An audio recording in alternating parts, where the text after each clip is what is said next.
میرے آقا صلی اللہ علیہ وسلم فرماتے ہیں کہ میں نے کچھ شب معراج کچھ مرد و خواتین کو دیکھا جن کے سامنے بھنے ہوئے لذیذ کھانے رکھے ہوئے ہیں اور دوسری طرف کچا بدبودار سڑا ہوا گوشت رکھا ہوا ہے۔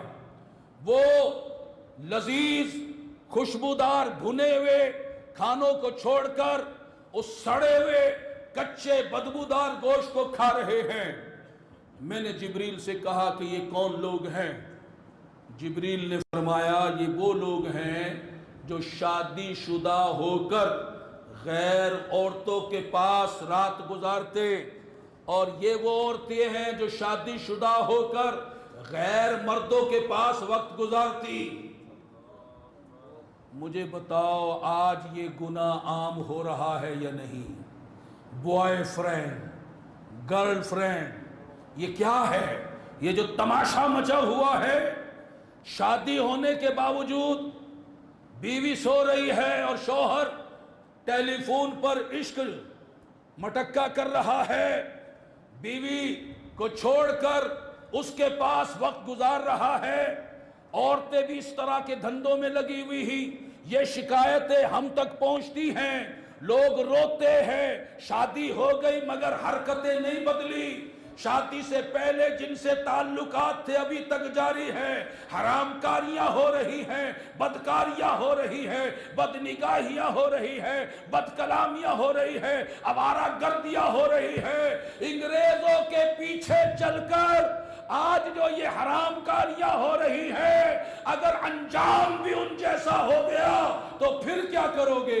آج ان کے فیشن پہ چلنا تو بڑا اچھا لگ رہا ہے، ٹرینڈ بن گیا ہے کہ جناب یورپی ممی ڈیڈی بنے جا رہے ہیں اور یورپی کلچر کو اپنایا جا رہا ہے۔ آج یہ ٹی وی کے ڈرامے جن کے بارے میں آج بہت سی خواتین اور مرد کہتے ہیں اس میں تو کوئی گندی بات نہیں ہوتی، اس میں تو کوئی ننگے کام نہیں ہوتے، اس میں تو نصیحت کی باتیں ہوتی ہیں۔ اے جاہلو، یہ طریقہ یہ جو کسی ایک غیر عورت ایک غیر اداکار کے ساتھ جو ٹی وی کے ڈرامے میں عشق رچا رہی ہے، اس میں تمہیں کوئی حرام کاری نظر نہیں آ رہی؟ یہ جو فلموں میں کیا کچھ غیر مرد اور غیر عورت نہیں کر رہے، یہ حرام کاریاں تمہیں نظر نہیں آ رہی؟ تم اسے حلال سمجھتے ہو، حرام حلال سمجھ کے اپنے ایمان کو بیچتے ہو۔ خدا را ہوش میں آؤ، ہوش میں آؤ، ہوش میں آؤ۔ میرے آقا فرماتے ہیں ہاتھ زنا کرتے ہیں، پاؤں زنا کرتے ہیں اور آنکھیں بھی زنا کرتی ہیں۔ یہ غیر عورتوں کے ساتھ گپے لگانا، مصافحہ کرنا، اور اب تو عید ملی جا رہی ہے، شادی بیاہوں میں ہاتھ ملائے جا رہے ہیں۔ اب منگنی کے وقت ابھی نکاح نہیں ہوا، منگنی ہو رہی ہے، لڑکی لڑکے کو انگوٹھی پہنا رہی ہے، لڑکا لڑکی کو انگوٹھی پہنا رہا ہے۔ یہ کون سا دین ہے؟ یہ محمد عربی کا دین ہرگز نہیں ہے۔ یہ تم نے کہاں سے سیکھ لیا؟ یہ تو ان کے دشمنوں سے سیکھا ہوگا، تمہارے نبی کا طریقہ نہیں، صحابہ کا طریقہ نہیں، اولیاء کا طریقہ نہیں، بزرگوں کا طریقہ نہیں۔ اب کس کے طریقے پر چل رہے ہو؟ ہوش میں آؤ، جاگو۔ یہ شریعت تمہارے لیے آئی ہے، یہ قرآن تمہارے لیے آیا ہے، نبی کا فرمان تمہارے لیے ہے، مگر تم قرآن کو چھوڑ کر، شریعت کو چھوڑ کر، نبی کے فرمان کو چھوڑ کر ان کے دشمنوں کے طریقے کو اپناؤ اور پھر خوش ہو، کھلکٹے لگاؤ، مسکراؤ، کہے لگاؤ، جشن مناؤ اور جناب خوب خوشیاں مناؤ۔ ایک تو حرام کام کرو، اوپر سے خوشیاں مناؤ۔ تمہیں وہ قول یاد نہیں کہ جو ہنستے ہوئے گناہ کرتا ہے روتے ہوئے دوزخ میں جائے گا؟ میرے آقا صلی اللہ علیہ وسلم نے ارشاد فرمایا جس نے کسی نامحرم کے حسن و جمال پر شہوت کی نظر ڈالی، اس کی آنکھوں میں پگھلا ہوا سیسا ڈالا جائے گا۔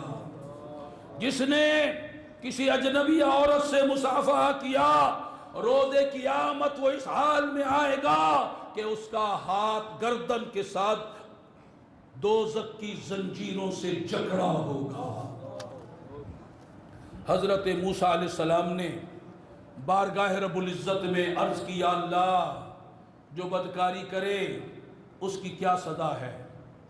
اللہ نے فرمایا میں اسے جہنم کی ایک زرہ ایسی پہناؤں گا اگر اس زرہ کو بلند و بالا پہاڑ پر ڈال دیا جائے تو اس کی گرمی اور حدت سے وہ پہاڑ راکھ بن جائے. الامان والحفیظ. آج شیطان بدکاری کراتا ہے، وقتی لذت میں ڈوبا کر بدکاری میں مبتلا کرتا ہے، بد نگاہی میں مبتلا کرتا ہے، شریعت کی خلاف ورزی میں مبتلا کرتا ہے، بے حیائی بے پردگی میں مبتلا کرتا ہے. ہوش میں آؤ، ہوش میں آؤ. یہ بدکاریوں میں کچھ نہیں رکھا، یہ لذت دھوکہ ہے، یہ لذت دھوکہ ہے، اور ان کا عذاب بڑا ہی سخت ترین ہے.